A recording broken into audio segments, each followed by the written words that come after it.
And last but not least, by any stretch, we have the final point of this course, which is selling your business. We're going to land the plane here because this is where so many business stories do end. Many people come right out of the gate with the goal in mind of selling their business one day, and they work toward that as their ultimate goal. While there's not necessarily anything wrong with that on its own, it does mean that you're thinking of your business more as a product and not really as much as a culture. And you're almost always being guided by profitability first and foremost. We have Jack Welch, former CEO of GE, to thank for the prolific foothold that this kind of thinking has gained in Western culture. There have been many articles written and many discussions about this man and his effect on capitalism. His focus on short-term gains made GE incredibly profitable for a little while, but at the expense of GE's company culture in the form of low morale and massive layoffs. People who'd been there forever and who had established a rapport with other employees were suddenly ousted. Now GE's value is quite volatile and has hit historic lows actually in very recent history, mostly due to this man's influence and his poor, bearish leadership style. Yet somehow many entrepreneurs and executives today still look to Jack Welch's leadership style, albeit unknowingly at times, as a key to success. But the moral of the story here is you want to be a long-term business. And we're going to define that term because being long-term sounds like kind of generic on its face. What we mean is something much deeper. Treat your business like an extension of your values. Remember the virtues that drive you and your family. Remember the principles that guide you.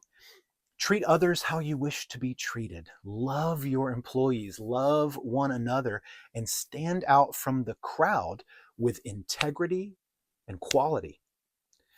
You will outlast the folks around you who have built their business on the shifting sands of valuing profit over people. And your company's worth will reflect that. So all that said, when the time comes to sell, should you even want to, the methods and recommendations we've made in this course will make the way ahead as smooth and free from complications as possible. If you follow the guidelines we've laid out for you, you'll have the following luxuries. 1, your buyer will find immaculate financial records. Remember the CPA and the lawyer from earlier? You're welcome.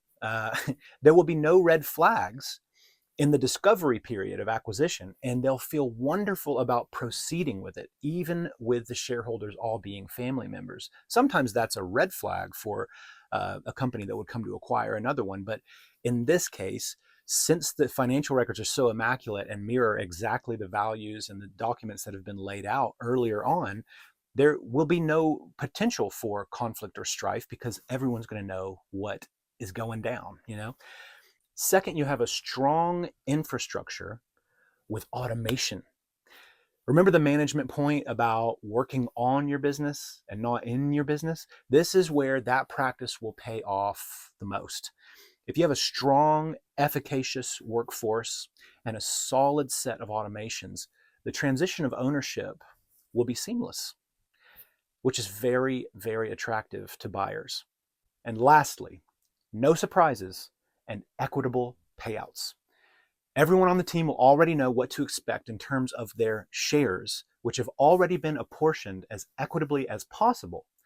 And the board will be made up of the best possible teammates, your family. All right, that does it for Legacy Family Business 101.